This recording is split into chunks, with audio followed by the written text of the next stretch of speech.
حکومت اور عوام دونوں سے اپیل کرتے ہیں کہ چند لوگوں کو فائدہ پہنچانے کے لیے یہاں کی جانے والی گھناؤنی منافع خوری کے خلاف آواز اٹھائیں اور اس قابل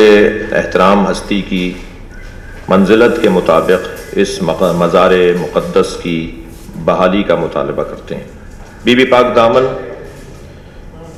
علیہ السلام کا روزہ، جو کہ رسول اللہ صلی اللہ علیہ وآلہ وسلم کی نواسی بی بی رقیہ بنت علی علیہ السلام، امام حسین علیہ السلام اور حضرت عباس علمدار علیہ السلام کی بہن ہیں، اور حضرت مسلم ابن عقیل جو سفیر امام حسین کوفہ میں امام کی جانب سے بھیجے گئے ان کی اہلیہ ہیں، اور آپ کی یہ مقدس آرام گاہ، اور اس طرح یہ روزہ بہت زیادہ